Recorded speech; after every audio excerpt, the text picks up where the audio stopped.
ಪ್ರೀತಿಲೇ ಉಸಿರಾಡ್ದವ್ ನಾನು. ಈಗ ನೀನು ನನ್ನಿಂದ ದೂರ ಆಗಿ ನನ್ನ ಉಸಿರೇ ನಿಂತಂಗಾಗಿದೆ ರೇವತಿ. ನೀನೇನಾದರೂ ನನ್ನನ್ನು ಮರ್ತ್ಬಿಟ್ರೆ ಜೀವಂತ ಶವ ನಾನು, ಜೀವಂತ ಶವ. ಸಾಕು ಸಾಕು ನಿನ್ನ ನಾಟಕ. ಇಲ್ಲಿ ನಂಬೋದಕ್ಕೆ ಯಾರೂ ಇಲ್ಲ. ಗ್ರೇಟ್ ಗ್ರೇಟ್ ಚುಕ್ಕಿ. ಒಂದು ಟೈಮಲ್ಲಿ ನೀನು ನನ್ನನ್ನು ಗ್ರೇಟ್ ಲವ್ವರ್ ಅಂತ ಕರಿತಿದ್ದೆ. ಈಗೆಲ್ಲ ನಾಟಕ ಅಂತ ಹೇಳ್ತಾ ಇದೆಯಾ? ಇಷ್ಟೇನಾ ನೀನು ನಮ್ಮ ಪ್ರೀತಿ ಕೊಡೋ ಬೆಲೆ? ನಾನು ನಿಮ್ಮನ್ನ ಹಾಗೆ ಅಂದ್ಕೊಂಡಿದ್ದೆ, ನೀವು ದಿ ಗ್ರೇಟ್ ಲವರ್ ಅಂದ್ಕೊಂಡಿದ್ದೆ. ಆದ್ರೆ ಅಕ್ಕ ಹೇಳಿದ್ಮೇಲೆ ಗೊತ್ತಾಗಿದ್ದು ನೀವೆಂಥ ಮೋಸ್ಕಾರ ಅಂತ. ನೋಡಿ, ಲೈಫಲ್ಲಿ ನಿಮ್ಮ ಮುಖ ತೋರಿಸ್ಬೇಡಿ. ನೀವು ಅವತ್ತಿರನ್ನೇ ನಿಮ್ಮ ಬಾಯಾರೆ ಹೇಳಿದಿರಲ್ಲ, ಮತ್ತ್ಯಾಕೆ ಹೊಸ ನಾಟಕ? ನಾನು ಅವತ್ತೆಲ್ಲ ಹೇಳಿದ ಸುಳ್ಳು ಚುಕ್ಕಿ. ಅವತ್ತು ಲೀಲಾ ಹೇಳಿದಾಗ ನಾನೇನಾದ್ರು ಹೇಳಿರಲಿಲ್ಲ ಅಂದಿದ್ರೆ ನನ್ನನ್ನು ಕೊಂದು ಬಿಡ್ತೀನಿ ಅಂತ ಹೆದರ್ಸಿದ್ರು.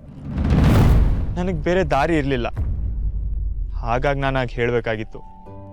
ಅವತ್ತು ನಾನು ಹೇಳಿದ್ದೆಲ್ಲ ಸುಳ್ಳು ಚುಕ್ಕಿ. ನಾನ್ ನಂಬಲ್ಲ. ಅವತ್ತು ನಾನು ಹೇಳಿದ ಸುಳ್ಳನ್ನೆಲ್ಲ ನಂಬ್ದೆ. ಆದ್ರೆ ಇವತ್ತು ನಾನು ಎಷ್ಟು ಸತ್ಯ ಹೇಳ್ತಿದ್ರು ನಂಬ್ತಿಲ್ಲ ಅಲ್ಲ. ನಿನ್ಗೋಸ್ಕರ ನನ್ನ ಕೈನೆಲ್ಲ ಕುಯ್ಕೊಂಡೆ. ಮರ್ತೋಯ್ತಾ ಚುಕ್ಕಿ? ಯಾರ್ದೋ ಮಾತು ಕೇಳ್ಕೊಂಡು ನನ್ನನ್ನು ದೂರ ಮಾಡ್ತೀಯ ಚುಕ್ಕಿ. ಪರಿಶುದ್ಧವಾದ ಪ್ರೀತಿ ಅಂದ್ರೆ ಹೇಗಿರ್ಬೇಕು ಗೊತ್ತಾ ಚುಕ್ಕಿ? ಯಾರಿಗೇನೇ ಹೇಳ್ಕೊಟ್ರು ಕೇಳಬಾರ್ದು. ನಮ್ಮ ಪ್ರೀತಿ ಅಷ್ಟು ಗಟ್ಟಿಯಾಗಿದೆ ಅಂತ ಅನ್ಕೊಂಡೆ, ಆದ್ರೆ ನಮ್ಮ ಪ್ರೀತಿ ಇಷ್ಟು ವೀಕಾ? ಹಾಗಾದ್ರೆ ನಮ್ಮ ಪ್ರೀತಿಗೋಸ್ಕರ ನಾನು ಸಾಯಕ್ ಹೋಗಿದ್ದು ಸುಳ್ಳ? ನಮ್ಮ ಪ್ರೀತಿ ಸುಳ್ಳ? ಹೇಳು ಚುಕ್ಕಿ, ಹೇಳು, ನಮ್ಮ ಪ್ರೀತಿ ಸುಳ್ಳ? ಹೇಳು. ಸುಳ್ಳೋ ನಿಜನೋ ನಂಗೆ ಗೊತ್ತಿಲ್ಲ.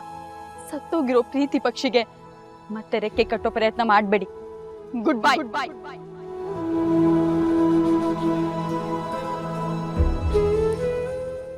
ಹೌದು, ಶ್ವೇತಾ ಜಾಗದಲ್ಲಿ ನಾನಿದ್ರು ಅದನ್ನೇ ಮಾಡ್ತಿದ್ದೆ.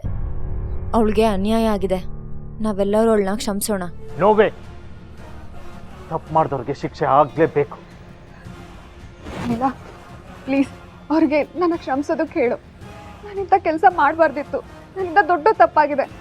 ನನ್ನನ್ನೇನಾದರೂ ಇವಾಗ ಜೈಲಿಗೆ ಕಳಿಸ್ಬಿಟ್ರೆ ನನ್ನ ಲೈಫೇ ಹಾಳಾಗೋಗುತ್ತೆ. ಪ್ಲೀಸ್ ಲೀಲಾ.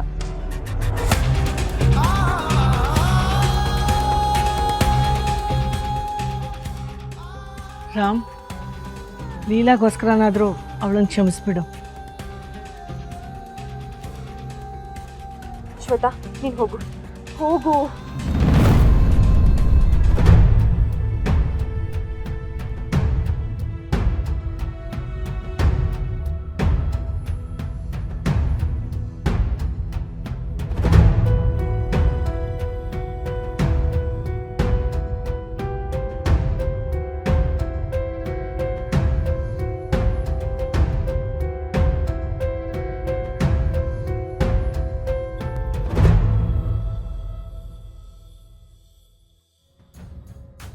ಏಜೆ, ಒಂದು ನಿಮಿಷ ನಿಂತ್ಕೊಳ್ಳಿ.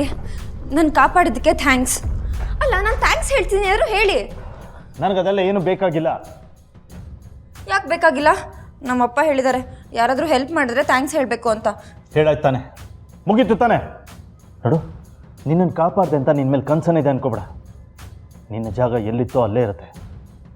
ಸುಮ್ಮನೆ ನಾನು ಹಿಂದೆ ಬಂದು ತಲೆ ತಿನ್ಬಿಟ್ಟು ಕೋಪ ಬರ್ಸ್ಬೇಡ. ಹೋಗು. ಒಂದು ನಿಮಿಷ. ಅಲ್ಲ, ಈಗ ನಿಮಗೆ ಕೋಪ ಬರೋ ಅಂಥದ್ದು ನಾನೇನು ಮಾಡಿದೆ? ನಾನಾದರೂ ನಿಮ್ಮ ಜೊತೆ ಜಗಳ ಆಡಿದ್ನಾ? ಥ್ಯಾಂಕ್ಸ್ ತಾನೇ ಹೇಳಿದ್ದು. ಯಾರಾದರೂ ಥ್ಯಾಂಕ್ಸ್ ಹೇಳಿದ್ರೆ ಅದನ್ನ ಒಳ್ಳೆ ರೀತಿಯಲ್ಲಿ ರಿಸೀವ್ ಮಾಡಬೇಕು. ಒಳ್ಳೆ ರೀತಿಲಿ? ಹಾಂ, ನೀನು ಅಕ್ಕಪಕ್ಕ ಇದ್ರೆ ಯಾವುದು ಒಳ್ಳೆ ರೀತಿಲಿ ಆಗಲ್ಲ. ಅಯ್ಯೋಯ್ಯೋ, ಯಾಕೆ ನಿಮಗೆ ಅಷ್ಟು ಕೋಪ? ನನಗೆ ಕೋಪ ಬರೋದಕ್ಕೆ ಕಾರಣ ಯಾರು ಗೊತ್ತಾ? ನೀನು ಆ ಶ್ವೇತನ್ನ ಅಷ್ಟು ಉದಾರಿ ಥರ ಕಳಿಸ್ಕೊಟ್ಟಿಲ್ಲ, ಅದರ ಅವಶ್ಯಕತೆ ಇತ್ತಾ? ಹಾಂ, ಕೊಲೆ ಮಾಡಿದವ್ರಿಗೆ ಕ್ಷಮೆ ಕೊಟ್ಟರೆ ಅದನ್ನು ತ್ಯಾಗ ಅನ್ನಲ್ಲ, ಮುಟ್ಟಾಳ್ತಾನೆ ಅಂತಾರೆ. ಈಗ ನೀನು ಮಾಡಿದ್ಯಲ್ಲ ಅದು. ತಪ್ಪು ಮಾಡಿದವ್ರಿಗೆ ಕ್ಷಮೆ ಕೊಟ್ಟ ತಕ್ಷಣ ಅವ್ರು ತಪ್ಪು ಮಾಡೋದು ನಿಲ್ಲಿಸ್ತಾರೆ ಅಂದ್ಕೊಂಡಿದ್ಯಾ? ಖಂಡಿತ ಇಲ್ಲ. ಅವ್ರು ಮತ್ತೆ ಅದೇ ಕೆಲಸ ಮಾಡ್ತಾರೆ. ಅದೇ ಒಂದ್ಸತಿ ಶಿಕ್ಷೆ ಕೊಡು, ಭಯಂಕರ ಆದರೂ ಸುಮ್ಮನೆ ಇರ್ತಾರೆ. ಹೌದು, ನೀವು ಹೇಳೋದು ನಿಜ. ತಪ್ಪು ಮಾಡಿದವ್ರಿಗೆ ಶಿಕ್ಷೆ ಆಗಲೇಬೇಕು. ಏನು ಶಿಕ್ಷೆ ಆಗಬೇಕಿತ್ತು? ಶ್ವೇತನ್ನ ಏನು ಮಾಡದೆ ಬಿಟ್ಟು ಕಳಿಸ್ತಲ್ಲ, ಅವಳನ್ನು ಕಳ್ಸಕ್ಕೆ ಮುಂಚೆ ಯೋಚನೆ ಮಾಡಬೇಕಿತ್ತು. ಖಂಡಿತ ಬಿಡಬಾರ್ದಿತ್ತು. ನಿಮ್ಮನ್ನು ಮಾತ್ರ ನಾನು ಬಿಡಲ್ಲ. ಏನ? ಏನು ಹೇಳ್ತಿದ್ಯಾ? ಒಂದ್ಸಲಿ ತಪ್ಪು ಮಾಡಿದ್ರು ಕ್ಷಮೆ ಇಲ್ಲ ಅಂದಮೇಲೆ ಗ್ಯಾರಂಟಿ. ಏಯ್ ಏನು ಮಾತಾಡ್ತಿದ್ದೀನಿ ನೀನು? ಅಯ್ಯೋ, ನಿಮಗೆ ಕ್ಷಮಿಸಕ್ಕೆ ಇಷ್ಟ ಅಲ್ಲ ಅಂದರೆ ಕ್ಷಮಿಸ್ಬೇಡಿ. ನನ್ನ ಮಾತ್ರ ಅಲ್ಲಲ್ಲ, ಏನು ಮಾಡಬೇಡಿ. ಯಾಕೆ ಹಿಂಗೆ ಆಡ್ತಾ ಇರೋದು? ನಿಜವಾಗ್ಲೂ ನಾರ್ಮಲ್ ಅಬ್ನಾರ್ಮಲ್ ಒಂದು ಗೊತ್ತಾಗಲ್ಲ. ಎಷ್ಟು ಸಲ ಹೇಳೋದು ನಿಮಗೆ, ನನ್ನ ಕಣ್ಮುಂದೆ ಬರಬೇಡಿ, ಹೋಗಿ. ಹೊರಟೋಗ್ತೀನಿ ಚುಕ್ಕಿ. ಆದರೆ ನಿನ್ನ ಜೀವನದಿಂದಲ್ಲ, ಈ ಪ್ರಪಂಚದಿಂದಾನೇ ಹೊರಟೋಗ್ತೀನಿ. ಇನ್ನು ಯಾವತ್ತೂ ನಿನ್ನ ಕಣ್ಮುಂದೆ ನಾನು ಬರಲ್ಲ. ಬದುಕಿದ್ರೆ ತಾನೇ ನಿನ್ನ ಕಣ್ಮುಂದೆ ಬರೋದು. ಅದಕ್ಕೆ ಸತ್ತು ಹೋಗ್ತೀನಿ ಚುಕ್ಕಿ. ಏನ್ ಹೇಳ್ತಿದ್ದೀರಾ ನೀವು?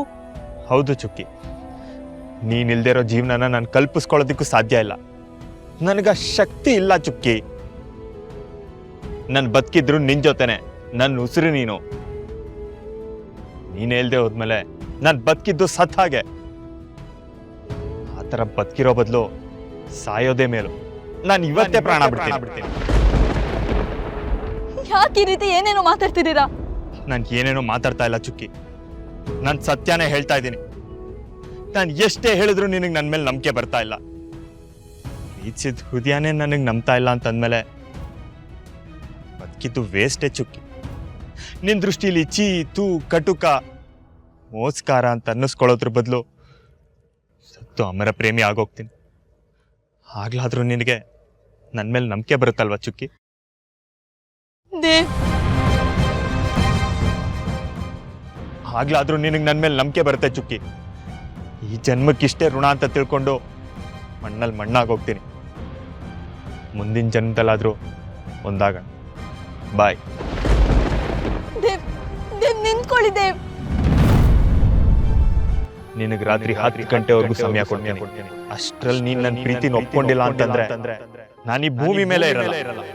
ನನ್ನ ಪ್ರೀತಿನ ಒಪ್ಕೊಂಡು ನನ್ನ ಬದುಕಿಸ್ತೀಯೋ ಇಲ್ಲ ನನ್ನ ಪ್ರೀತಿನ ಒದ್ದು ನನ್ನ ಸಾಯಿಸ್ತೀಯೋ ನಿನಗೆ ಬಿಟ್ಟಿದ್ದು. ಲೀಲಾ ರೆಡಿ ಆದ್ಯಮ್ಮ? ಹಾಂ ಅಜ್ಜಿ, 1 ನಿಮಿಷ ಆಗೋಯ್ತು. ಹಾ ಪರವಾಗಿಲ್ಲ, ನಿಧಾನವಾಗೇ ಬಾ. ಲೇಟ್ ಆದ್ರೂ ಪರವಾಗಿಲ್ಲ, ಚೆನ್ನಾಗಿ ರೆಡಿಯಾಗಿ ಬಾ. ನಾನು ಹಿಂಗೋಸ್ಕರ ಕಾಯ್ತಾ ಇರ್ತೀನಿ. ನೋಡ್ದೆ ಸರು, ಮಹಾರಾಣಿ ಬರೋವರೆಗೂ ಕಾಯ್ತಾರಂತ. ನೋಡ್ತಾ ಇದ್ದೀನಿ. ನನಗೆ ಯಾವ ಲೆವೆಲ್ಗೆ ಹೊಟ್ಟೆ ಉರಿತಾ ಇದೆ ಅಂದರೆ, ಈ ಜ್ಯೂಸನ್ನೆಲ್ಲ ನಾನೇ ಕುಡಿದ್ರೂ ನನ್ನ ಹೊಟ್ಟೆ ತಣ್ಣಗಾಗಲ್ಲ. ಥ್ಯಾಂಕ್ಸ್ ಅಮ್ಮ. ಈಗ ನಿಮ್ಮತ್ತೆ ಸೀರೆ ಉಟ್ಕೊಂಡು ಬರ್ತಾಳೆ. ಆ ಮಹಾಲಕ್ಷ್ಮಿನ ನೋಡಿ ಕಣ್ ತುಂಬಿಸ್ಕೊಳ್ಳಿ. ಅಜ್ಜಿ, ನಾನು ರೆಡಿ.